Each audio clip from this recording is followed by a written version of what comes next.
Bismillahirrahmanirrahim. Assalamualaikum warahmatullahi wabarakatuh. Alhamdulillah, alhamdulillahilladzi qad a'tana nikmatan katsiratan wa hidayatan wa sihhatan hatta nastati'a nastami'a fi hadzal makan.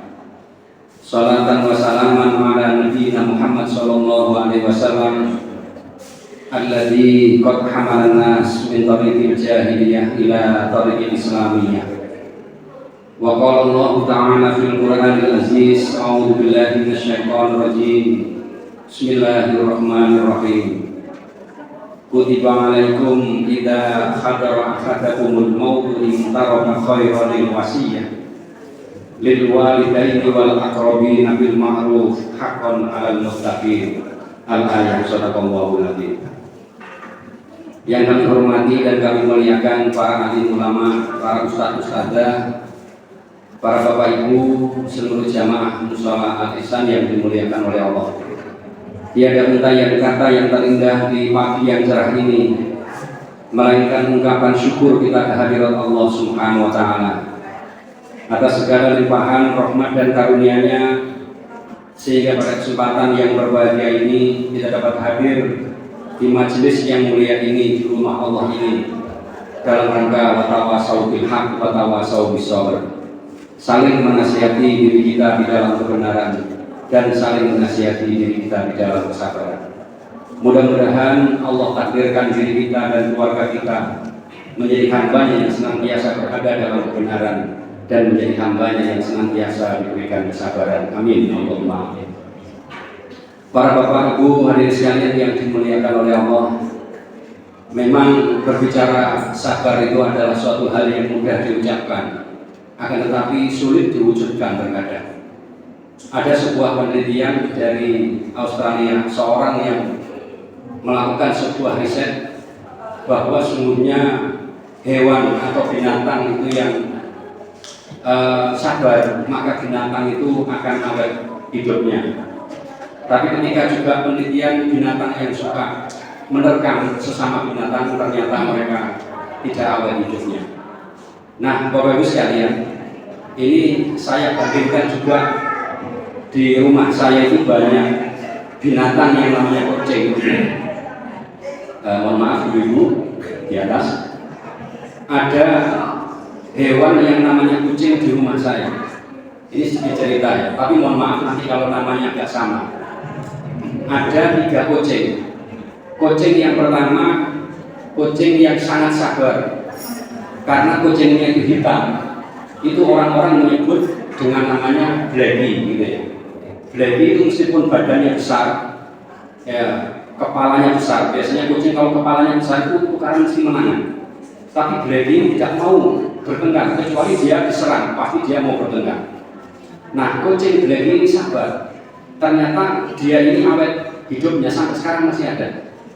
Tapi ada kucing di rumah saya, hanya di tempat saya itu soboni kucing Pak. Sampai di bawah mobil itu sebagai tempat transaksi kucing mesti di situ, karena mungkin adem atau apa gitu ya. Mesti di situ gitu loh ya.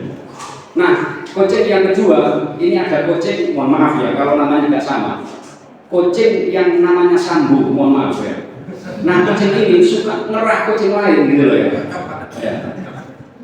Kemudian kucing yang ketiga itu jenisnya Joshua, orang-orang menyebut Joshua. Nah, Joshua ini karena sering dicakari oleh Sambu, dia kurus badannya. Nah, Sambu sekarang ini sudah mati. Ya masih Sambu kucing ya, bukan Sambu yang itu ya. Mohon maaf saya katakan karena ini sama namanya. Sambu ini karena dia suka nyakari kucing, ngerai kucing, oleh benar kucing dicakar sama Sambu. Dulu ketika Blackie itu sudah dewasa yang sabar tadi, ketika Sambu lahir Blackie itu diam nunggu. Nah, ketika sekarang Sambu sudah dewasa, ternyata yang mati duluan adalah Sambu. Ini artinya apa? Bahwa kucing yang suka marah-marah itu cepat mati dibanding kucing yang tidak pernah marah. Nah, oleh karena itu Bapak Ibu sekalian yang dimuliakan oleh Allah, dalam kehidupan manusia juga demikian, kita diajarkan oleh Allah dan Rasulnya untuk menjadi orang yang sabar, biar awet muda, awet nom gitu ya. Nah, Bapak Ibu sekalian, saya ini usianya hampir 50, tapi kata istri saya seperti 25 gitu. Kata istri saya atau kata orang lain gitu. Ya, mari kita menjadi orang yang belajar sabar. Bapak Ibu sekalian yang dimuliakan Allah, saya kira banyak fasilitas yang diberikan oleh Allah menjadi orang yang sabar. Makanya sekali lagi pada kesempatan ini saya tidak menggurui, tidak mengajari, tapi kita belajar bersama-sama. Wa tawasau bil haq wa tawasau bis sabr. Mari kita belajar untuk senantiasa berada di dalam kebenaran dan belajar untuk menjadi orang yang sabar. Karena orang yang sabar itu kata Allah Subhanahu wa taala akan mendapatkan pahala yang besar ya. Innama yuwaffas sabirun ajruhum bighairi hisab. Sesungguhnya orang yang sabar akan diberikan oleh Allah pahala yang besar tanpa dihitung oleh Allah. Mudah-mudahan kita semuanya menjadi orang yang sabar. Amin. Allahumma amin. Bapak Ibu sekalian yang dimuliakan oleh Allah, dalam kesempatan ini izinkanlah kami menyampaikan sesuai dengan apa yang diminta oleh takmir untuk menyampaikan wasiat. Bapak Ibu sekalian yang dimuliakan oleh Allah, di dalam mukadimah ayat yang saya baca tadi, tepatnya di dalam surat Al-Baqarah ayat 180, Allah mengingatkan kepada kita, A'udzubillahi minasyaitonir rajim, kutiba alaikum idza hadara ahadakumul maut in taraka khairanil wasiyah. Kita diperintahkan oleh Allah Subhanahu wa taala, diwajibkan oleh Allah Subhanahu wa taala untuk senantiasa berwasiat. Wasiat kapan? Wasiat mulai sekarang ini sampai menjelang ajal kita. Ya, sampai kapan? In taraka khairanil wasiyah ahadukumul maut, sampai akan menjelang mati, yaitu khairanil wasiyah, yaitu wasiat yang baik. Kepada siapa? Kepada orang tua kita. Wasiat siapa? Kepada siapa? Kepada anak-anak kita. Wasiat kepada siapa? Kepada sanak kerabat kita. Dengan catatan wasiat yang kita lakukan adalah wasiat yang baik. Khairanil wasiyah. Bapak Ibu sekalian yang dimuliakan oleh Allah, melaksanakan wasiat bisa jadi hukumnya wajib. Manakala wasiat yang diajarkan oleh orang tua kita, wasiat yang diajarkan oleh almarhum almarhumah, ini merupakan bentuk wasiat yang baik. Namun sebaliknya, Bapak Ibu sekalian, ketika ada almarhum almarhumah dulu pernah berwasiat yang tidak baik, maka wasiat ini harus ditentang, tidak perlu dilaksanakan.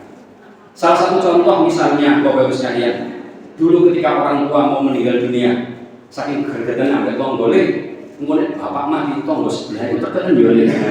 Ini dia wasiat. Begitu orang tuanya mati, wasiat seperti ini jangan dilakukan, haram hukumnya. Karena apa? Bertentangan dengan nilai-nilai agama yang diajarkan oleh Allah di dalam Al-Baqarah 180 tadi itu adalah khairanil wasiyah, wasiat yang baik. Sementara anak tonggo itu bagian dari su'il wasiyah, wasiat yang tidak baik. Nah, Bapak Ibu sekalian yang dimuliakan oleh Allah, sebetulnya apa sih pengertian wasiat itu? Ibnu Ishaq berpendapat bahwa sesungguhnya yang disebut dengan wasiat itu adalah tamliku mudhof ila wa'dil mauti bitoriq tabarru'i, kata Ibnu Ishaq. Yang disebut dengan wasiat secara umum adalah memiliki harta setelah matinya seseorang yang memiliki harta itu dengan cara tidak memberikan harta atau dengan cara tidak membeli atau nerimo, ya, tidak dengan cara mengganti, itu namanya wasiat. Bapak Ibu sekalian yang dimuliakan oleh Allah, ada perbedaan antara hibah dan wasiat. Kalau hibah, orang yang memberi dan eksekusinya ketika orangnya masih hidup. Tapi kalau wasiat, orangnya sudah mati. Wasiatnya sebelum mati, gitu kan ya? Karena nggak mungkin orang mati bisa wasiat, nggak mungkin ya. Jadi wasiatnya sebelum dia mati, tapi eksekusinya ba'dal mauti, setelah kematian. Oleh karena itu, Bapak Ibu sekalian yang dimuliakan oleh Allah, begitu pula di dalam beberapa aturan kompilasi hukum Islam, misalnya di dalam pasal 171 kompilasi hukum Islam, hampir sama dengan Ibnu Ishaq pendapatnya bahwa yang disebut dengan wasiat adalah pemberian suatu benda dari pewaris kepada orang lain, kepada lembaga setelah wafatnya orang yang mewasiatkan atau meninggal tadi. Ini pengertian wasiat secara. Nah, Bapak Ibu sekalian yang dimuliakan oleh Allah, ketika orang melaksanakan wasiat, terutama wasiat yang berupa harta, ini jangan dilakukan dulu sebelum almarhum atau almarhumah memiliki hutang-hutang janji yang sudah ditunaikan. Artinya apa Bapak Ibu sekalian? Ketika orang meninggal dunia, wasiat jangan dilaksanakan dulu, terutama wasiat yang berupa harta. Karena wasiat ada dua, ada wasiat yang berupa harta, ada wasiat yang non harta. Bapak Ibu sekalian yang dimuliakan oleh Allah, wasiat yang berupa harta tidak boleh diberikan kepada ahli waris. Yang boleh diberikan kepada ahli waris di dalam Al-Baqarah 180 adalah wasiat non harta, pesan-pesan kebaikan. Contoh misalnya, nak, ngoleh bapak ibu mati sama melok ngaji terus yo nak Alexan yo. Engko nek nak ngaji Alexan engko nggo dhuwit dhewe nyumbang masjid yo. Itu bagian dari wasiat. Adapun wasiat yang harta tidak boleh kepada ahli waris. Kenapa? Biar enggak double. Engko ahli waris yo oleh warisan, yo oleh harta, wasiat double-double. Makanya kata Nabi, la wasiyata li warisin. Tidak boleh wasiat kepada ahli waris. Bapak sekalian yang dimuliakan oleh Allah, lalu bagaimana kalau sudah terlanjur ahli waris itu menerima wasiat? Bapak Ibu sekalian, kalau ahli waris sudah terlanjur menerima wasiat karena dulu belum pernah mendengarkan cara Nabi Alexani dan baru mendengar, uang yang diterima tadi harus dikembalikan kepada orang yang berhak menerima dari hasil wasiat. Nak lele misalnya, ketika orang tuanya berwasiat, engkau nek aku mati harta waris itu bagi roto yo, lanang itu podo. Nah, ini wasiat yang tidak baik. Karena orang tua yang menerima wasiat, yang memberi wasiat tidak berat kepada orang yang ahli waris. Jadi apa? Bagaimana? Seandainya mereka berwasiat harus sesuai dengan ketentuan agama. Karena dalam konsep Islam Allah mengajarkan kepada kita lidzakari mislu hadzil unsayain. Bagian anak laki-laki 2 kali bagian dari anak perempuan. Sehingga orang tua tidak berhak mengatur-ngatur harta setelah dia meninggal dunia. Orang yang akan meninggal dunia tidak perlu mengatur hartanya. Yang diperlukan adalah istighfar kepada Allah. Bagaimana segala dosanya diampuni oleh Allah. Kadang-kadang mohon maaf Bapak Ibu sekalian yang dimuliakan oleh Allah, orang tua sebelum meninggal dunia persiapan bukan dipersiapkan menghadap kepada Allah, tapi mempersiapkan hartanya dibagi supaya jelas. Tidak perlu sebetulnya. Kadang-kadang ada yang berwasiat, mohon maaf, engkau nek aku mati, omah itu jadi dol yo, wis ditempati ae. Ini wasiat yang tidak baik. Orang tua yang akan mati sebetulnya tidak perlu berwasiat tentang harta, karena harta itu adalah milik Allah. Ya, bahwa harta milik Allah. Sering kita menggunakan sebuah kalimat-kalimat istirja ya. Ketika ada orang meninggal dunia, inna lillahi wa inna ilaihi raji'un. Wa inna ilaihi raji'un. Ini kadang-kadang salah. Saya di tempat saya Pak Mudin sih ngomong mati. Assalamualaikum. Inna lillahi wa inna ilaihi raji'un. Lah ini mana itu dalam? Inna lillahi wa inna ilaihi raji'un. Den, sampean keliru, Den. Kenapa Pak saya keliru? Itu tuh inna lillahi wa inna ilaihi, tapi wa inna ilaihi. Wah, Pak kaca titik kan. Lo kaca yang kayak di Quran. Nah, boleh. Dan kira kok dhewe lah belum sangel wis iki. Sangel.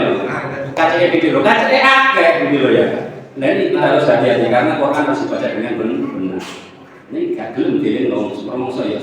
Mondok anyaran yo ngene iki repot ya. Bapak Ibu sekalian yang dimuliakan Allah. Jadi kita harus nyadari innalillahi wa inna ilaihi raji'un itu bukan hanya sekedar diucapkan, tapi adalah merupakan sebuah proses penyadaran bahwa segala yang kita miliki ini milik Allah dan segala yang kita miliki akan kembali kepada Allah Subhanahu wa ta'ala. Jadi ketika ada orang yang mau meninggal dunia, tidak perlu berwasiat yang aneh-aneh. Wasiatkan harta, wasiatkan hal-hal yang kebaikan kepada anaknya. Kalau harta kepada orang lain, kalau non harta boleh kepada ahli warisnya. Kata Nabi, la wasiyata li warisin. Tidak boleh wasiat berupa harta ya kepada ahli waris.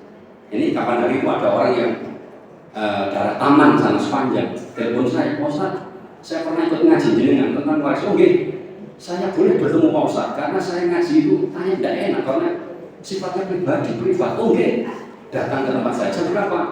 Saya kalau ngaji dari Tanggulangi, biarnya dari rumah sampai jam 8, setengah 9. Apa saya boleh jam setengah 9? Boleh. Setengah 9, setengah 9, untuk setengah 6 pagi orangnya. Nah, Bapak Ibu sekalian, apa yang ditanyakan? Ternyata di dalam keluarga ini ada sebuah perbedaan pemahaman. Dua orang meyakini dia harus melaksanakan wasiat orang tuanya. Apa wasiat orang tuanya? Wasiat orang tuanya tadi saya sampaikan, rumah ini jangan dijual, tapi rumah ini dipakai untuk jujukan. Nah, itu wasiat orang tuanya. Yang dua orang mempertahankan, dia mau jual, dia tidak mau menjualnya karena berdasarkan wasiat orang tua. Sing loro karena uripe rada jebles, apa ora jebles ya. Ya sing loro kan soge-soge kan ya. Sing loro iki rada ya kani ngoyo lah istilahnya. Ya kapan ndek duit oleh bojo ya kan duit pisan. Lah maksa supaya didol gitu loh rumah. Ya apa didol sampai jam setengah 12 bengi, Pak. Ya, saya ini khawatir ditutup pagar sama satpam. Akhirnya saya ini pura-pura kelalopan. Begitu pura-pura kelalopan saya tidak ngantuk ya. Akhirnya dipun Pak Ustaz keluyun pamit. Nah, Bapak-Ibu sekalian, persoalan seperti ini, wasiat orang tua seperti ini tidak baik. Kalau orang sudah mau meninggal dunia, kalimat-kalimat thayyibat yang penting, jangan ingat-ingat harta. Harta berikan kepada sesuatu yang berhak menerima. Itu hal-hal kebaikan. Akhirnya bagaimana saya jelaskan, wasiat boleh. Kamu mempertahankan rumah ini boleh. Tapi tolong adik-adik kamu yang dua itu, kamu jogi, apa jogi? Apa? Nyusui, ya nyusui. Ya nyusui ya, jogi. Ini jogi lah, udah ini. Senangnya pakai ini. Jadi Pak Nardi menang di diri Pak Nardi. Nah itu, begitu ya Pak Ustaz? Iya. Terus bagaimana? Wah, kalau saya nyusui enggak ada uang Pak Ustaz. Enggak ada uang, harus dijual. Nah, kesimpulannya harus dijual. Ingat, wasiat orang tua yang tadi itu bukan hak orang tua, karena itu adalah merupakan hak ahli waris. Harta yang sudah ditinggal mati itu adalah hak ahli waris. Orang tua tidak perlu cawe-cawe mengatur harta. Nah ini yang sering terjadi, Bapak-Ibu sekalian, mohon maaf sekali, mohon maaf. Ini sering wasiat-wasiat orang tua seperti itu. Sekali lagi, di dalam Al-Baqarah 180 tadi, yang dibolehkan oleh Islam adalah khaironil wasiat, wasiat yang baik. Di antara wasiat yang baik adalah wasiat terkait dengan maslahat. Yang kedua, wasiat yang baik, wasiat yang tidak bertentangan dengan nilai-nilai agama. Akhirnya belum disuki, tapi nanti ini semua ya tahun sampai pakai sampai tangsur jadi ya monggo saja, yang penting harus diatur. Nah, Bapak Ibu sekalian yang dimuliakan oleh Allah Subhanahu wa taala. Kembali kepada persoalan tadi bahwa sebenarnya wasiat yang diberikan oleh seorang ahli waris, bagaimana kalau sudah terlanjur ya? Karena memang kadang-kadang mohon maaf ya, sekali lagi mohon maaf. Kadang orang tua dulu kita itu berdasarkan pertimbangan-pertimbangan orang-orang terdahulu begitu ya, tidak melihat pertimbangan Quran ataupun hadis Nabi. Akhirnya bagaimana? Dimawasiatkan kepada anak-anaknya, nah kamu dan kamu semua ini laki dan perempuan, nanti nek aku mati bagian roto ini bagian wasiat yang tidak baik. Jadi wong Jawa bagi roto nek supaya adil. Justru bagi roto ini menurut agama tidak adil, Bapak Ibu sekalian. Tempo hari ada pertanyaan, Pak Ustaz mau tanya, kenapa sih waris laki-laki lebih banyak daripada waris perempuan? Jelas, karena Qurannya jelas pertama. Yang kedua, zaman dulu itu perempuan nggak dapat waris, Bapak Ibu sekalian. Jadi zaman jahiliyah sebelum datangnya Nabi di Mekah, itu anak-anak yang kecil belum balik itu tidak dapat waris. Sekarang dapat waris dengan adanya ajaran Islam. Dulu wanita-wanita baik kecil maupun dewasa, ketika almarhumah orang tuanya meninggal dunia, jenis kelamin perempuan tidak dapat waris. Sedangkan setelah adanya Islam, mereka laki-laki kecil maupun besar, ya, mereka mendapatkan waris. Laki-laki maupun perempuan mendapatkan waris. Nah ini Bapak Ibu sekalian yang dimuliakan oleh Allah. Itu yang kedua. Yang ketiga, ini memang secara umum pada zaman dulu itu beban tugas laki-laki terkait dengan harta tentunya lebih besar daripada wanita. Lo kadang-kadang ya mohon maaf, kadang-kadang duit belanja sikek nol kabeh. Lo ngono kok dulure teko lo kate pamit ya itu ya paman kate balik apa ini ya sebenarnya lo belanja sikek kok dijaluki kadang-kadang lo. Yang ini lah memang berat laki-laki. Gitu ya. Nah ini kudu bisa tinggal wong wedok Bu. Kadang-kadang ya wong wedok ya wong sing gak peduli ambek wong lanang. Mohon maaf nih, kadang-kadang ada wong lanang ya gak peduli ambek bojone dhewe kadang-kadang ya. Ono wong lanang nek bayar bojone bayar dikene kabeh, tapi dikene bojone wong yo kadang-kadang yo ono kadang-kadang iki. Gak bahaya ta ini. Ambek bojone dhewe kalau incrit ya, ambek bojone wong wae ana di pengalaman ini. Saya dulu belajarnya pada penalti ya. Nah, Bapak Ibu sekalian, tapi juga ada mohon maaf, perempuan itu yang ngono. Orang sing ngepolan agak ganti blas. Jadi bayaran lho kowe bojone penalti. Dicekel kabeh ATM, gaji dicekel, tunjangan dicekel. Lah bojone apa nek kerja? Disangoni ya bojone. Disangoni sedina 30.000 ya ngomong. Bocah nanya nang wedok model. Sama arisan kalau percaya lah, insya Allah ada paling mau siji loro. Ceritanya seperti itu, kalau tidak ada konco nih seorang Pak Nabi, dia ini seorang pejabat, ngapun dari seorang pejabat ya. Nah dia ini karena dinamik wedok, bayar cekel karut. Ketika berangkat kerja, itu sanggup 30.000, kayak aksen air. Jadi kalau sampai 30.000. Lah suatu ketika, karena 30.000 sehari, dia telepon saya ketika pagi hari, Assalamualaikum Pak Hakim, di mana ya? Loh, ibadah berangkat Pak. Mas Hakim minta tolong sama kelikat timur Mas. Loh apa Pak? Barang sepeda aku meledos Pak. Loh, lah sama enggak duit apa Pak? Oh, Mas Hakim nek tolong mulai sama bojomu. Lah bane piro utang koyo tok baca bojone.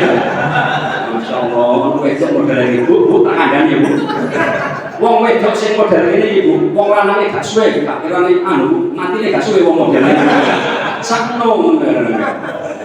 Lah inilah harus menjadi perempuan-perempuan yang terbaik.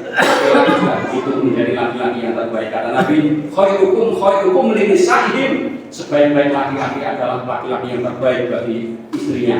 Makna ini adalah makna mukhalafah. Mafhum mukhalafah itu kebalikan. Sebaik-baik perempuan adalah perempuan yang terbaik dengan suaminya. Itu Bapak sekalian. Sakno ngene iki ya. Kalau tak koni sing wedok mbak, apa sih mbak?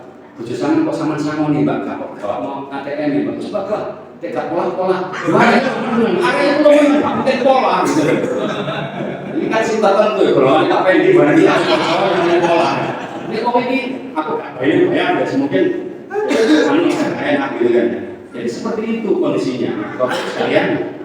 Nah, kembali kepada persoalan bahwa sesungguhnya mari kita jadi yang terbaik ya. Ya ini wong wedok ya go gak usah kabeh lah. Nek bayarane 10 juta ya digawe 8 juta, tak perlu sing 3 juta cak kalau sing lanang kowe ono butuh-butuhne. Kowe lanang ya ngono, ya dikekno sing akeh, aja separuh dikekno bojone dhewe, separuh bojone wong lha iki bahaya. Lah ini janganlah ini ya, ini nanti khawatir khilaf gitu ya. Khawatir khilaf gitu ya.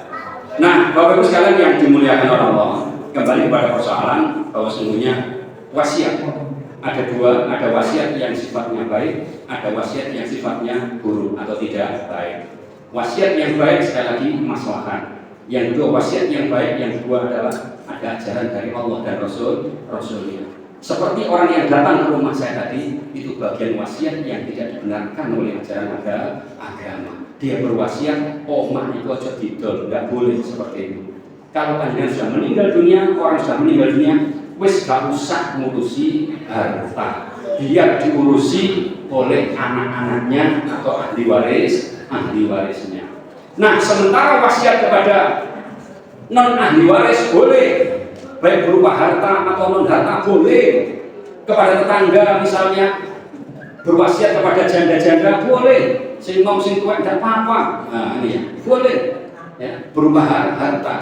Termasuk wasiat kepada orang yang tidak berhak menerima, keluarga dekat yang tidak berhak menerima.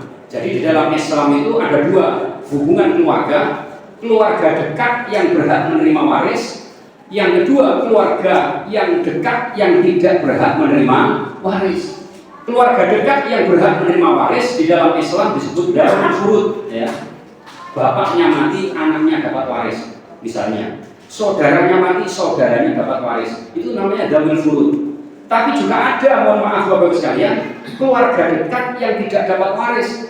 Contoh misalnya bibi, bule, bude, itu kan keluarga dekat. Tapi bagian dari dawil arham, keluarga dekat yang tidak dapat waris. Nah, mereka itulah berhak mendapatkan wasiat. Tapi kalau dawil furud tidak boleh mendapatkan wasiat. wasiat. Oleh karena itu, Bapak Ibu sekalian yang dimuliakan oleh Allah, di dalam kehidupan kita mungkin bisa terjadi wasiat orang tua terkait dengan harta kepada anak-anak kita. Nah, bagaimana kalau sudah terjadi? Nek dia dulu kajian ini kalau akhirnya sudah 12. Nah, kalau sudah terlanjur terjadi bagaimana? Kalau sudah terlanjur terjadi dan hartanya masih ada, harus dihitung kembali sesuai dengan aturan agama. Memang terkadang orang tua mewasiatkan harta kepada anak itu dulu anaknya wedok gati teman. Kadang-kadang anak lanang nggak pakai gati.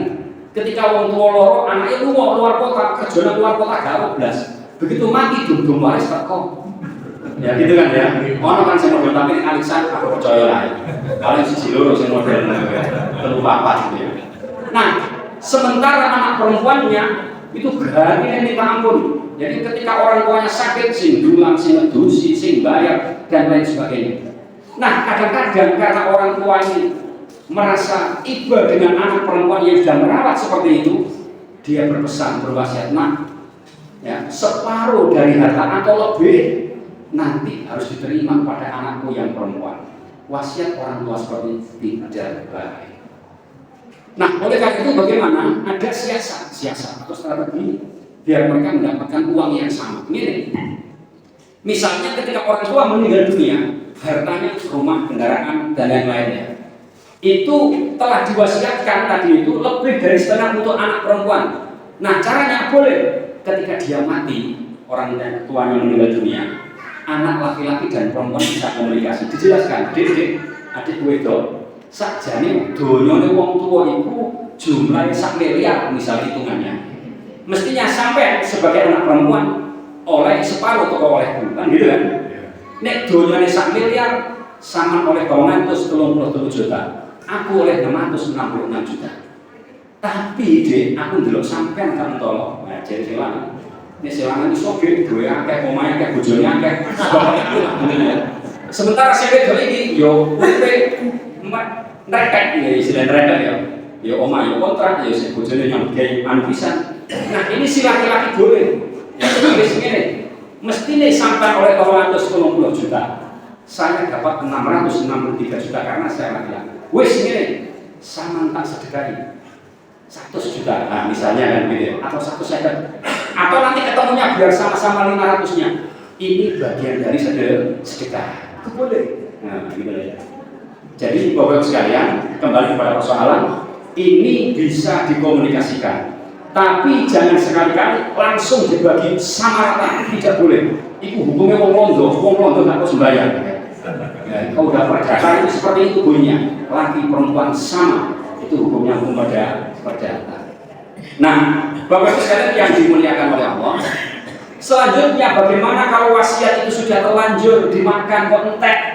Waduh, dia itu kalau mas, dia sentek mas, kau ngadol kabeh. Bagaimana caranya? Seorang laki-laki yang mestinya dapat bagian lebih banyak harus mensedekahkan, harus merelakan, ya kan? Si perempuan menyampaikan, mas, yo, biar saja ini itu gak ngene mas. Setelah ngaji Pak Hakim, kok ternyata itu ngene mas. Yo, kok masnya sama rela nomari mas. Oh duit sekarang kabeh, sekadol kabeh. Oh yo wis dek, itu bagus. Iku nek ngerti. Tapi cacane lanang gak iso kudu balik rene. Ya, iki gak boleh seperti itu ya. Soalnya duit akeh sing lanang mau ya, orang mau. Nah, ini Bapak sekalian yang dimuliakan oleh Allah. Tentunya ada cara yang terbaik bagi mereka. Oleh karena itu, Bapak Ibu sekalian bisa dibicarakan kembali kepada persoalan bahwa sesungguhnya wasiat adalah sesuatu yang wajib dilaksanakan oleh ahli waris sepanjang wasiat itu tidak bertentangan dengan nilai-nilai agama. Baik, Bapak Ibu sekalian yang dimuliakan oleh Allah, di dalam konsep Islam kadang-kadang ada orang yang ingin mengganti wasiat. Wasiat kadang-kadang ada orang berwasiat belum tercatat, ya kan ya. Wasiat kayak ngomong tok kemudian meninggal dunia, atau bicara menyampaikan kepada orang saksi, tapi gak kok bernyatet, tidak bawa, gak kok dibawa ke notaris kan, gitu ya. Nah, bagaimana Bapak Ibu sekalian? Boleh saja wasiat yang sudah ditandatangani, ya, oleh orang yang menerima wasiat dan orang yang memberi wasiat di atas materai 10.000 itu sebagai bukti autentik meskipun belum dibawa ke notaris. Atau seandainya ucapan saja dari saksi itu boleh dibawa sebagai pedoman istilahnya hukum yang ada di negara kita yang notabene masyarakatnya adalah Islam. Ini misalnya kalau ada orang yang mewasiatkan gak kok bernulis, tapi ada saksinya menyampaikan, mas, ibu biar aku krungu bapakmu mewasiatkan tanah itu mas. Jadi anak sing ngerti, oh nggih alhamdulillah. Nek anak sing gak berkah iso dibuktine. Nah, begitu. Ini contoh Bapak sekalian kira-kira tahun 96 97 saya pada saat KKN di Pasuruan, itu ada tempat yang pernah diwasiatkan orang tuanya dijadikan musola. Karena tidak ada hitam di atas putih, akhirnya dirobohkan musola itu dijadikan kos-kosan sama anaknya. Naudzubillah. Ini karena apa? Tidak tercatat. Oleh karena itu Islam mengajarkan kepada kita di dalam surat Al-Baqarah ayat 282, ketika kita melakukan perjanjian-perjanjian tertentu yang belum bisa ditunaikan dengan sempurna, maka harus catatlah perjanjian itu, termasuk janji hutang dan wasiat. Allah mengingatkan kepada kita, a'udzubillahi minasyaitonir rajim, ya ayyuhalladzina amanu idza tadayantum bidainin ila ajalin musamma faktubu.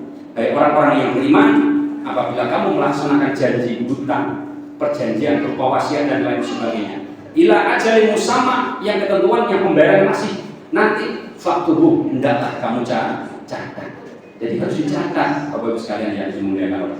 Namun kalau seandainya mereka belum nyata keburu mati dan ada saksinya, hendaknya ahli waris legowo menerima atas saksi tadi itu.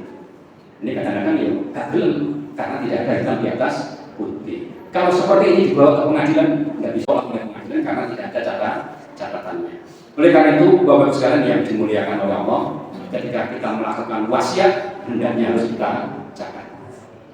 Nah, Bapak Ibu sekalian yang dimuliakan oleh Allah, selanjutnya adalah bagaimana wasiat itu harus dibayar dulu sebelum pembagian warisan dan wasiat dilaksanakan. Hutang-hutang, janji-janji, wasiatnya ditunaikan.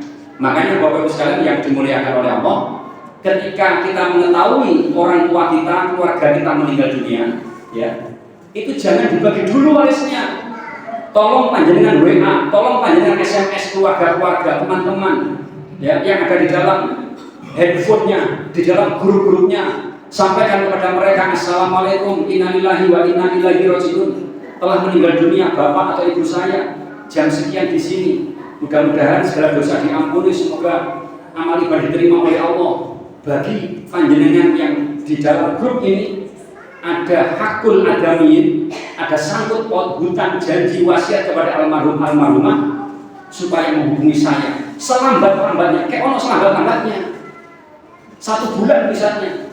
Jadi 1 bulan kok teko yo urusannya wis dibagi waris itu. Selambat-lambatnya sekian hari. Nah, gitu. Jadi harus seperti itu. Ya, termasuk bagi mereka yang punya istri lebih dari 1 harus berwasiat lah, nak lele aku ndek bojo nang kono, sekarang aku ndek bojo nang kono ae. Iku cerita nang anake, cerita nang bojone. Ini kalau mau meninggal dunia, iya Pak Bendi. Iya. Ini wasiat, soalnya kok tak ngerti gitu loh. Karena persoalan wasiat itu kadang-kadang mohon maaf sekali lagi, ini banyak problemnya. Di antaranya adalah orang yang berwasiat yang meninggal dunia memiliki istri yang lebih dari 1, datanglah mereka kepada dia, bu, mbak, niki loh, dia boleh bojo sampean teko maneh niku lho, boleh akeh sing teko gitu loh ya.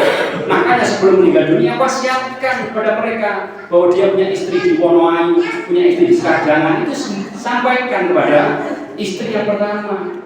Ketika mereka datang pembagian waris, biar istri kedua, ketiga dan seterusnya berhak mendapatkan hak waris gitu loh. Jadi ini perlu disampaikan, walau kana muron, meskipun pahit menyampaikannya kan gitu kan. Kadang-kadang tak sing wani menang-menangan gitu ya. Kok tidak bercelaka aku sing kok siji monggo gitu ya. Nah, Bapak Ibu sekalian yang dimuliakan oleh Allah, di dalam Islam wasiat non harta, tadi saya katakan ya, ada 2 bentuknya, harta, yang kedua non harta. Nek non harta bebas. Tapi kalau wasiat berupa harta, kata Nabi, maksimal 1/3. Di dalam hadis Nabi disebutkan as-sulusu was-sulusu kasir. wasiat adalah maksimal sepertiga, karena sepertiga itu sudah banyak.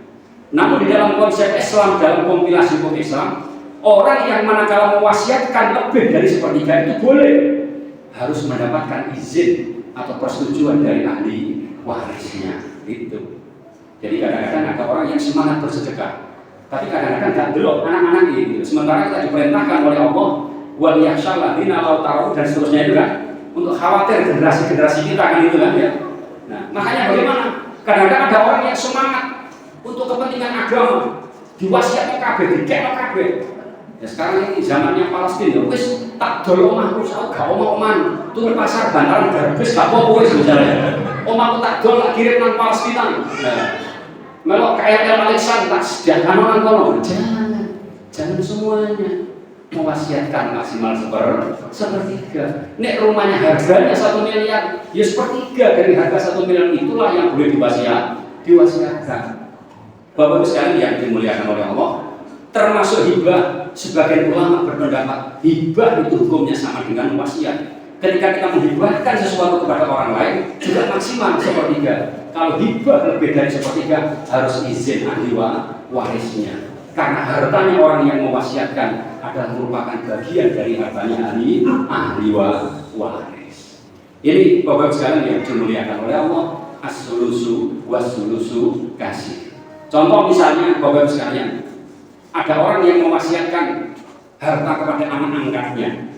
Anak yang dapat harta waris adalah anak kandungnya gitu. Ketika ada orang berumah tangga, dia tidak punya anak sampai sulit. Dokter kono, dokter ini nggak soal alternatif sampai keadaan sampai kalian mati.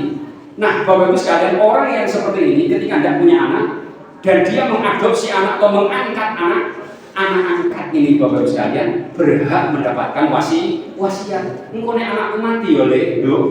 Anak angkat ini kayak Allah separuh ya Nduk. Nah, separuh. Ini harus izin dari anak kandungnya.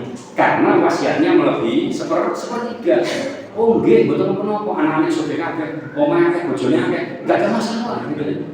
Sementara anak angkat ini uripin redek, akhirnya diberilah setengah atau separuh dari hartanya almarhumah. Tidak apa-apa, harus persetujuan ahli waris. Termasuk hibah juga demikian. Pemberian harta pada orang lain. Cuma bedanya kalau hibah dan wasiat, nek hibah transaksinya sebelum dia meninggal dunia, namun namanya wasiat transaksinya setelah mereka yang memiliki harta meninggal dunia. Itu boleh dalam Islam. Lebih dari sepertiga harus izin ahli waris. Nah, Bapak sekalian yang dimuliakan oleh Allah, itu kalau setuju, adanya kalau sependapat ahli warisnya. Kalau tidak sependapat, ya tidak bisa, Bapak sekalian, tidak bisa. Kemudian yang terakhir, Bapak sekalian, artinya terakhir dalam materi ini bisa dilanjutkan lagi ya, bukan terakhir sekarang ini ya, tapi dalam kesempatan ini, wasiat bisa dibatalkan, Bapak sekalian, di dalam kompilasi hukum Islam. Pada pasal 195 yang pertama, seorang boleh mencabut wasiat ya, manakala ada beberapa hal. Yang pertama, orang yang menerima wasiat menolak diberi wasiat. Pun betul belum menolak ya. Kalau pun kata dunia pun paringaken lihat tune mawon, paringaken Masjid Al-Iqsa mawon, soalnya kok badhe tumbas misalnya. Itu boleh ya. Dia menolak itu boleh. Apa istilahnya wasiatnya. Kemudian yang berikutnya, wasiat bisa dicabut karena harta wasiat sudah hangus. Sik zamane biyen sik urip iku donyane sik akeh. Begitu suwe-suwe donyane ilang. Mbok ilang mbok didol anak iki mbok diapa ilang, lah ini bisa dicabut wasiatnya karena hartanya sudah tidak ada, atau dalam bahasa yang lain, harta yang diwasiatkan sudah musnah. Dan yang terakhir, yang keempat, Bapak sekalian yang dimuliakan oleh Allah, wasiat bisa dicabut manakala yang menerima wasiat ini melakukan pelanggaran hukum yang sudah ingkrah. Ingkrah itu keputusan hukum yang tetap ya, di peradilan. Dia mau membunuh misalnya orang yang punya harta, Pak, karena dibagi, tak pakai ini misalnya. Ini sudah mengancam misalkan ini leher, lagi kan ini. Nah ini dihalangi oleh Allah untuk mendapatkan wasiat karena mereka pernah mengancam atau melakukan pembunuhan kepada orang yang punya harta. 4 inilah Bapak sekalian alasan dalam Islam. Namun di dalam kompilasi hukum Islam dijelaskan banyak sekali alasan-alasan yang tidak bisa menerima wasiat tadi. Nah, Bapak Ibu sekalian yang dimuliakan oleh Allah, oleh karena itu dalam hidup dan kehidupan kita, misalnya kadang-kadang ada orang yang tidak punya harta, keluarga kita, anak angkat kita, ya, atau anak sambung kita yang tidak punya harta, boleh kita memberikan wasiat kepada mereka semuanya. Namun jangan lupa bagi orang yang tidak punya keturunan, tidak punya ahli waris yang pasti, sebaiknya sebelum meninggal dunia harus berwasiat atau menghibahkan sebagian hartanya kepada anak angkat dan yang lainnya tadi. Karena apa? Kalau sudah terlanjur tidak pernah menghibahkan, sudah terlanjur tidak pernah mewasiatkan, Bapak sekalian, maka ketika orang tuanya meninggal dunia, orang tua angkatnya meninggal dunia, maka anak angkatnya tidak berhak mendapatkan harta apapun dari harta yang dimiliki oleh orang tua angkatnya. Jadi itu Bapak sekalian yang dimuliakan oleh Allah, nanti kita bisa kembangkan lagi. Kita awali dengan diskusi dulu, nanti kita sambung lagi. Baik Bapak sekalian, barangkali ada yang menambahkan atau mendiskusikan, kami persilakan. Monggo dari Bapak dulu yang ingin ditanyakan. Saya kasih kesempatan 2, yang Ibu 2, dari Bapak dulu. Di bawah kan? Yang mau ditanyakan? Ibu yang ada di atas ada yang ditanyakan? Wonten atau wonten? Ada, sebentar, tunggu dulu. Yang bawah, Bapak dulu. Bapak wonten ya? Yang ini mic-nya saya bawa ke atas dulu.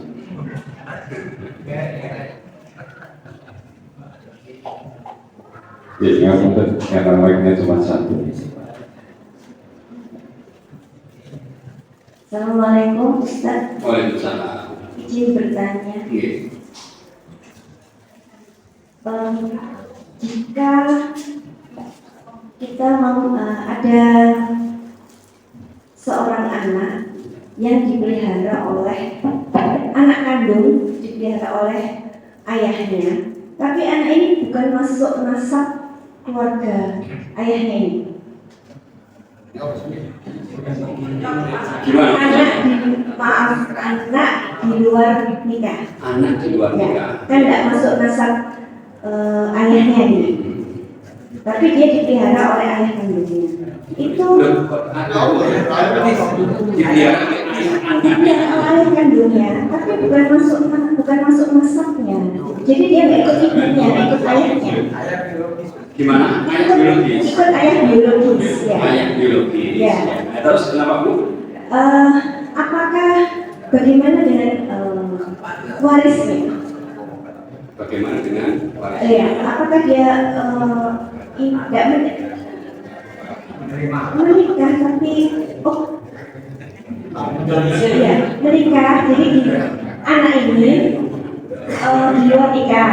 Iya. Kemudian ayah ibunya menikah. Iya. Kemudian bercerai. Kemudian anak ini dipelihara oleh ayahnya. Oh, anak sambung ya. Anak kandung, anak biologis ya.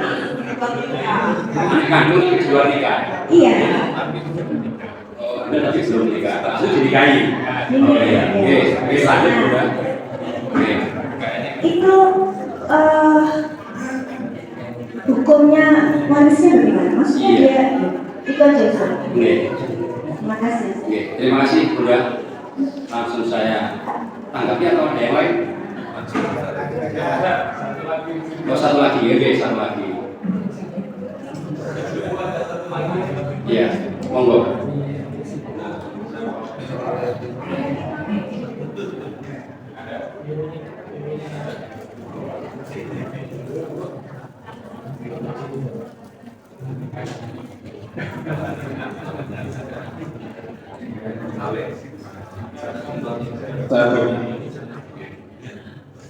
Bismillahirrahmanirrahim. Assalamualaikum Ustaz. Saya mau bertanya, ketika orang tua sudah, maksudnya itu orang tua itu memiliki warisan, kemudian anak-anak dan orang tua sudah tahu dengan hukum Islam yang ada, kemudian dibagi sesuai agama, laki-laki mendapatkan 2 dan kemudian yang perempuan 1. Iya. Tetapi dengan melihat kondisi anak-anaknya, si ibu ini berwasiat kepada anak laki-lakinya. Nah, punyamu kan 2. Nah, sedangkan yang perempuan 1 ini adikmu nanti dikasih lagi ya, karena saya kasihan misalkan ibunya seperti itu bagaimana gitu. Assalamualaikum warahmatullahi wabarakatuh. Waalaikumsalam warahmatullahi wabarakatuh. Jadi dari 2 pertanyaan dari Ibu yang di atas. Monggo, Ustaz. Kita tanggapi dulu ya. Yang pertama, Bapak sekalian yang dimuliakan oleh Allah, ada beberapa sebab orang yang tidak berhak menerima waris. Di antaranya yang pertama yang tidak berhak menerima waris adalah ahli waris yang membunuh orang yang punya harta. Bapak ibu pateni tidak berhak menerima waris. Nek tonggone sing dipateni itu tetap oleh waris. Nek bapaknya saya urip. Tapi nek tonggone dipateni kemudian bapaknya ini kira-kira mati pisan, tetap dia mendapatkan waris. Sama. Yang terbunuh di sini adalah orang tuanya atau orang yang memiliki harta waris. Itu tidak boleh pembunuh menerima harta waris. Yang kedua, Bapak sekalian, yang tidak berhak menerima waris adalah orang yang kafir atau murtad. Ya, orang kafir atau murtad. Kalau yang membunuh tadi layak qatilun wal maqtul, tidak boleh orang yang membunuh mendapatkan harta dari orang yang dibunuh. Kemudian yang kedua adalah orang kafir. Laisal kafirul muslimah wal muslimal kafir. Orang kafir tidak berhak menerima harta waris dari orang Islam, atau sebaliknya orang Islam tidak berhak menerima waris hartanya orang kafir. Kemudian yang ketiga, Bapak Ibu sekalian, adalah orang yang habis masa iddahnya tidak boleh menerima waris. Jadi contoh misalnya ada perempuan dan laki-laki bercerai, bendino tukaran, bendung ibu gelokan itu karena bendino, gitu ya. Akhirnya terjadilah perceraian. Nah, di dalam Islam ada istilah masa iddah. Masa iddah itu adalah masa menunggu ketika dia boleh menikah lagi bagi yang perempuan. Makanya kalau perempuan cerai ingin menikah lagi tidak bisa, harus menunggu masa iddah. Nek laki-laki bisa, saya datang menerapi dan ini itu boleh ya. Nah, Bapak sekalian, biasanya orang yang bercerai, wanita dan laki-laki ini, ketika diputus pengadilan, ini pengalaman saya waktu di pengadilan agama, itu ketika mau diputus itu ditanya, panjenengan haid apa boten? Kalau dia haid, dok menunggu 3 kali suci masa iddahnya. Kalau ditanya, panjenengan suci apa boten? Kalau suci, dok menunggu 3 bulan masa iddahnya. Nah, misalnya ada orang yang dicerai dalam keadaan suci, berarti masa iddahnya kan 3 bulan. Nah, cerai lah dia, bisa rumah. Biasa yang sing kayak kopi, kalau akhirnya. Biasa yang sing jadi, kalau adem-adem bisa mati lah sing laki-laki akhirnya. Mati. Dunyane akeh mati ya. Biasanya kan sing roki yang sing jadi makanya dia. Nah, ketika mati ini masih 2 bulan ya, masa iddahnya kan 3 bulan kan tadi.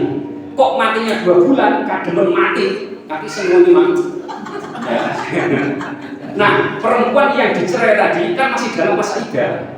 Ini dia masih berhak menerima harta waris dari mantan suaminya, gitu ya.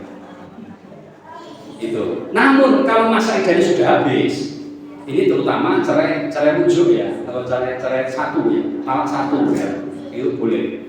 Namun kalau mereka sudah masa iddahnya habis, ketika dok dia harus menunggu masa iddah 3 bulan, kok tolong mulan lewat sedino mati bojone, maka perempuan mantan istrinya tidak berhak menerima waris dari harta suaminya. Kemudian yang keempat, Bapak sekalian, sebagaimana ditanyakan yang bunda yang di atas, orang yang tidak berhak menerima waris yaitu anak tiri, anak angkat atau adopsi, dan yang terakhir anak hasil hubungan zina. Ya, zina itu kalimatnya apa? Zina. Tapi sesuatu yang jahat kan gitu kan. Nah, apakah yang menzinai itu adalah calon bapaknya sendiri atau orang lain itu bagian dari perbuatan zina? Anaknya lahir dalam keadaan zina. Karena kan sekarang itu banyak perempuan-perempuan itu nom-noman itu gampangan. Carono gelem akhirnya hamil lah dia. Ditakoni mak londo, aku kok gue. Oh iya mak, aku niru Maryam. Kabeh ngono ya. Anake seneng bapak ibu sini rumah yang Nah, Bapak Ibu sekalian, akhirnya ditanyai langsung anak-anak, sama ini besok mana? Rambut yang sekadangan, yang kemiri, yang sebulan yang lain. Nah, Bapak Ibu sekalian, ya, akhirnya tidak ada yang ngakoni. Takoni siapa nih? Buat rompet lu semua stop. Kamu nggak percaya akhirnya. Ya ini, akhirnya ada jamaah lisan. Saya berani menikahi.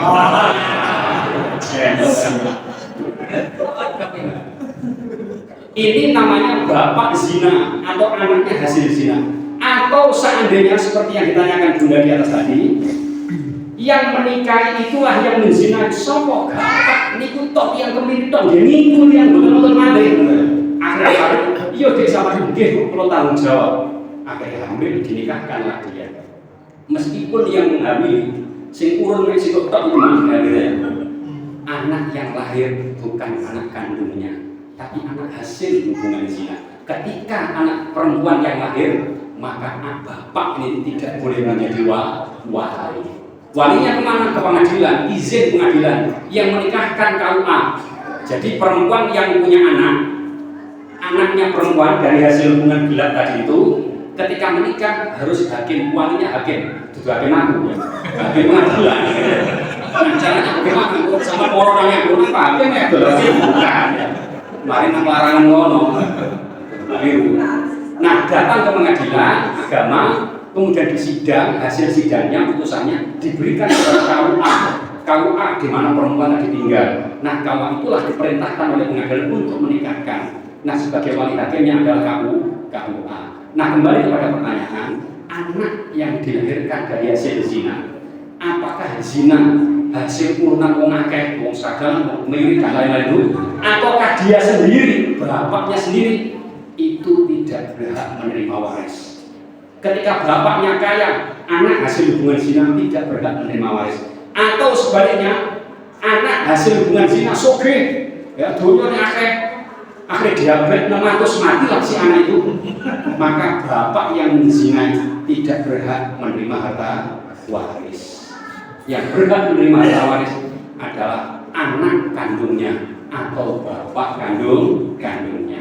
Nah, dalam hal ini Bapak sekalian masih ada peluang sehingga anak hasil zina mendapatkan harta. Tadi saya sampaikan bisa jadi memberikan wasiat dulu sebelum mati, memberikan hibah dulu ya, atau dengan cara yang lain ya, itu masih memungkinkan. Kok sampai lari, kok sampai kedisian mati, ini kedisian gak iso ya begitu. Nah, ini yang pertama, kira-kira gitu Bunda ya, tidak berhak mendapatkan bagian dari harta waris. Karena harta waris adalah keluarganya dia, anaknya.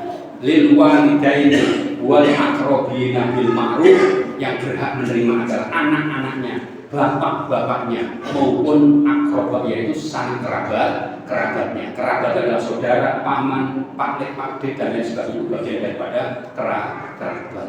Sementara anak hasil zina atau bapak yang menzinai, mereka tidak berhak menerima harta dari harta waris orang yang atau anak yang hasil zina tadi, tidak bisa. Gitu juga ya. Itu. Kemudian yang kedua apa tadi Pak? Lupa saya. Pembagian waris, tapi ada salah satu anaknya yang dianggap kekurangan. Oh, jangan kekurangan. Iya. Pesan wasiat. Ya. Ini nanti berikan. Iya. Jadi begini Bapak-Ibu sekalian. Tadi saya sampaikan pesan wasiat itu boleh, tapi wasiat yang baik. Di antara apa yang disampaikan orang tua tadi itu adalah merupakan harapan. Usahakan jangan berupa wasiat yang harus dilakukan. Lele, engkau ibu atau bapak mati, tolong ya sama bantu adik sampai. Ya. Nek misalnya jodoh waris, ya sama sedekahi. Nah, masih aku yang ngerti nek lanang sama oleh loro, adikmu itu boleh siji, tapi aku sama sedekahi oleh sedekahi. Itu bahasanya yang benar. Tidak melakukan pembagian yang salah. Bagian boleh ini melakukan pelanggaran terhadap ajaran agama Islam. Wa man lam yahkum bima anzalallah faulaika dzalimun, faulaika mulfasikun dan lain sebagainya. Tidak boleh. Ya. Kok bagian podo yo wasiat. Cuman wasiat yang boleh adalah berpesan kepada mereka nanti sampai tak sugih dunyane akeh. Ya. Omahmu akeh, bojomu akeh. Engko nek adik sampean wedok, nek aku wis mati lho, iku sama sedekahi yo sebagian hartamu lho. Itu boleh bilang seperti itu. Nah, persoalan sedekah berarti adalah persoalan yang hubungannya dengan hak bagi orang yang punya harta. Berapapun sedekah yang terserah yang mensedekahi. Orang tua tidak bisa mengatur harta setelah dia meninggal dunia, karena harta itu adalah hak milik ahli waris. Harta yang bisa diatur adalah harta sesuai dengan ketentuan agama Islam. Jadi kembali kepada persoalan, kepada pertanyaan ibu, maka kesimpulannya adalah orang tua boleh berharap, boleh berharap kepada anaknya yang kaya untuk nanti ketika meninggal dunia diberikan sedekah sedikit. Di dalam Al-Quran, farzuquhum minhu wa qul lahum qawlan ma'rufa. Farzuquhum, berilah rezeki mereka. Nah, itu berilah rezeki boleh, itu bagian dari perintah An-Nisa itu. Farzuquhum minhu, berikan rezeki kepada mereka. Wa qul lahum qawlan ma'rufa, dan ucapkanlah kepada mereka dengan ucapan yang baik. Ojo sing kasar. Dek sama apa itu ya? Sama gorong sak ngene, sama nyuwun ikri. Iku ucapan yang kasar. Tapi ini lho, dek, aku dipeseni ibuku biyen, bapakku biyen pesen. Nek dom-doman waris, aku kon sedekahi sampean, kon nambahi. Oh iya Mas, duwe sak miliar, mestine sing lanang kan 663, 666 ya. Anaknya kan 333. Wis ngene, tak tambah 100 ya, Dek. Nah, tak tambah 100 saya tak sedekahi nang sampean. Ini amanah dari orang tua. Nah, Bapak Ibu sekalian, wasiat seperti ini adalah merupakan anjuran, tidak harus diikuti, bagian dari anjuran orang tua kepada anak-anaknya. Terserah anaknya mau berwasiat kepada anaknya, apa saudaranya mau berikan, ya boleh, tidak ya boleh, tergantung anaknya. Mungkin bisa jadi sewaktu ibunya masih ada, bapaknya si lanang tadi masih kaya, anaknya masih kaya, tapi ketika ibunya meninggal dunia, anaknya jebres, ya apa jebres yo melarat gitu kan, yo melarat ya apa sih dikekno kan gitu kan. Jadi berbeda. Ini tergantung orang yang menerima harta. Seorang ibu atau seorang ayah hanya bisa berpesan, meminta kepada anak-anaknya. Nek anak isih sugih gak apa-apa. Nek begitu mati kemudian bisnisnya bangkrut, anjlok, nah tidak bisa. Wong dia butuh duit gitu loh ya. Ini hanya sebatas anjuran saja, tidak pasti, ya. Tergantung orang yang punya harta. Kira-kira begitu Bu dari jawaban yang kedua. Ada yang lain? Monggo. Nggih, monggo. Bapak dan dua ya. Siapa lagi?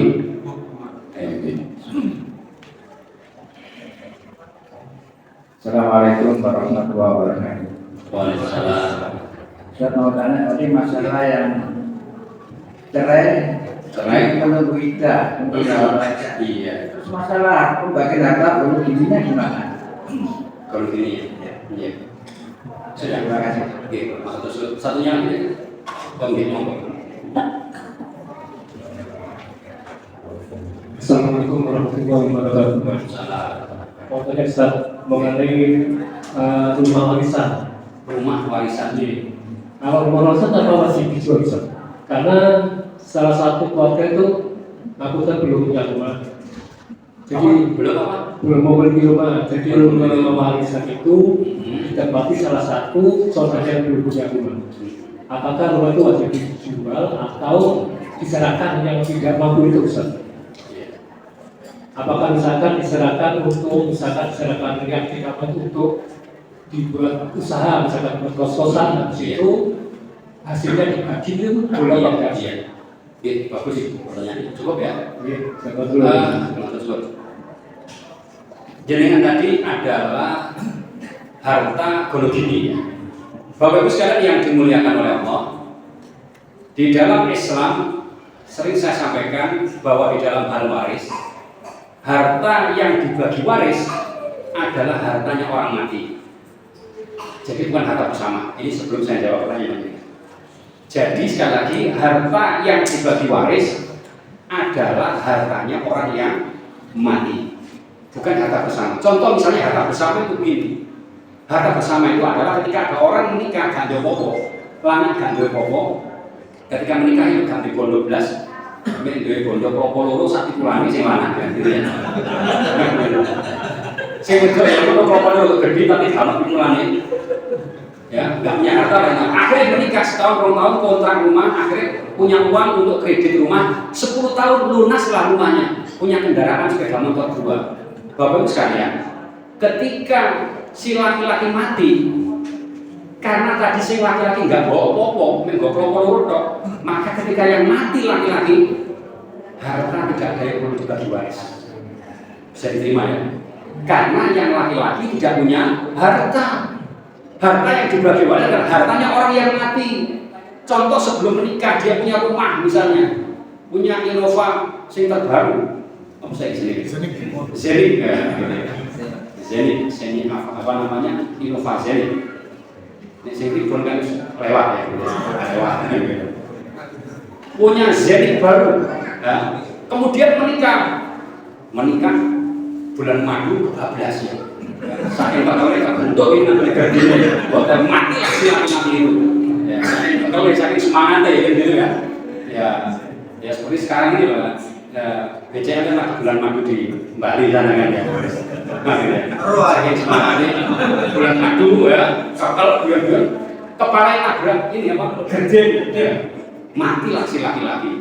Nah, harta yang dimiliki sebelum menikah, Innova Zenik tadi, itulah yang diwariskan.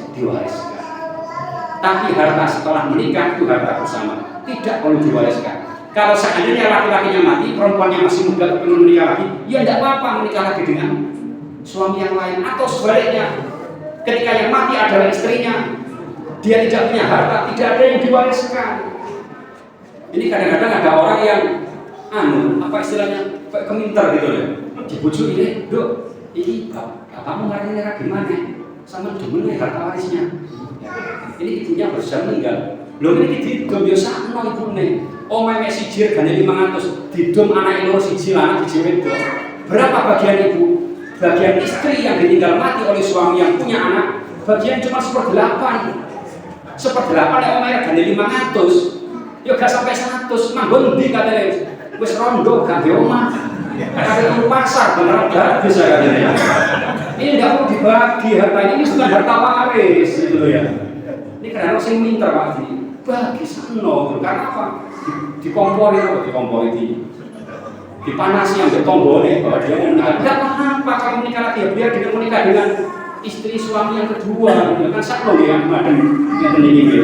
Biar tak gendengin bocor tahu apa ya dia. Dia dipakai di lanang gak masalah itu beda ya. Baik Bapak sekalian, kembali kepada pertanyaan. Ya. Pertanyaannya, sampai lagi pertanyaan gue. Oh ya, orang menikah, jadi cuma sama kayak buyung ya. Harta gonogini adalah harta hasil perceraian. Di dalam orang yang meninggal dunia tidak ada harta gonogini. Yang ada adalah hasil perceraian. Nah, ini maksudnya. Ketika ada orang berumah tangga, tukaran akhirnya pegatan. Nah, harta hasil pernikahan ini dibagi loro, tidak melihat laki perempuan sama. Lanang separuh, wedok separuh. Contoh misalnya, hartanya ditotal semuanya 1 miliar, gitu kan ya. Akhirnya setelah di dalam sidang pengadilan, biasanya di dalam pengunjung pengadilan ditanyai, sebelum saya putuskan cerai, saya bacakan amar putusan, apakah Bapak Ibu membahas tentang harta? Membahas tentang anak, iya Pak, harta saya berapa? 1 miliar KB, bener. Nah di sini dalam amar putusan dijelaskan bahwa 500 juta untuk laki-laki, 500 juta untuk wanita. Oke, selesai cerai, terus dibagi hartanya.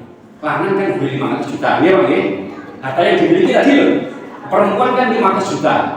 Nah karena 2 bulan usia udan ini kademen, ya kalau sih kemulan guling bolak-balik gak podo guling tak soba. Biasanya kemulan guling soba gitu ya. Nah akhirnya laki-laki mati, laki-laki ini. Tadi laki-laki kan punya uang 500 kan. Nah 500 inilah yang dimiliki laki-laki. perempuan mantan istri yang masih dalam iddah itu berhak menerima sekian persen atau 1/8 kalau dia punya anak, 1/4 kalau laki-laki tidak punya anak dari harta waris. Ini harta waris karena mati gitu ya. Meskipun harta waris itu sumbernya dari harta bersama atau harta gono gini. Begitu Pak. Jadi berhak menerima sebagian dari harta 500 hasil gono gini lagi. Gitu kira-kira. Panjenengan tadi rumah warisan, ya saya paham. Seperti saya contohkan tadi, kadang-kadang Bapak Ibu sekalian ada orang yang meninggal dunia. Nah namanya anak kan tak bodoh ya. Kalau sing nasibnya api, kalau sing nasibnya kurang api, kalau sing api kan. Ya bukan persoalan nasib, tapi dalam kehidupannya sehari-hari itu ada yang diberi kenikmatan oleh Allah berbeda dengan yang lain, kan gitu ya. Tu'til mulka man tasya wa tanzilul mulka mimman tasya. Diberikan kenikmatan yang lebih sementara ini kurang gitu ya. Nah bagaimana Bapak Ibu sekalian ketika ada orang tua melihat anak ini kok gak mentolok kan gitu ya. Apakah rumah ini harus dijual? Ini kesepakatan ahli waris. Misalnya ahli warisnya 5 ya. Ada rumah 1 sing 4 soge-soge di omah kabeh gitu ya. Sing siji jebles. Ojo maneh omah bolak-balik kontrak ditagih kontrakan itu kadang-kadang si ruwet gitu bayar kontrakan itu ruwet. Nah Bapak Ibu sekalian, si ahli waris yang 4 ini, salah satu di antara 4 ini harus komunikasi. Ya apa caranya ngaji, ya apa cacake sing gak di omah iku iso urip enak gitu loh. Akhirnya bagaimana komunikasi mereka itu? Oh boleh, monggo dipakai dengan ketentuan sekian tahun, sekian bulan dan seterusnya. Atau dengan ketentuan membayar berapa yang sistemnya kontrak tapi seikhlasnya begitu itu bisa. Itu tergantung musyawarah dari ahli waris. Atau misalnya karena ahli waris yang 3 tadi wis oge kabeh, wis gak apa wis nggon-ngono.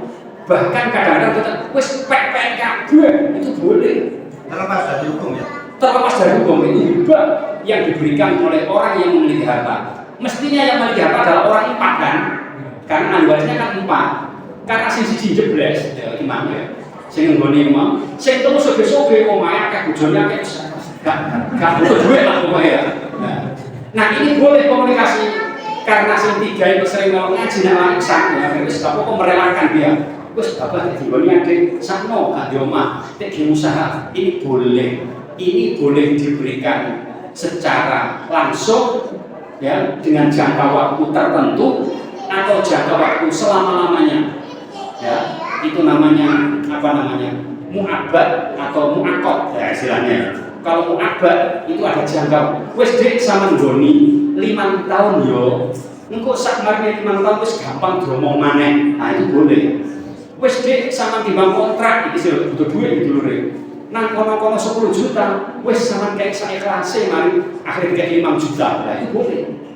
Atau yang paling baik karena sudah kabeh, wis dik, wis sama pek kabeh.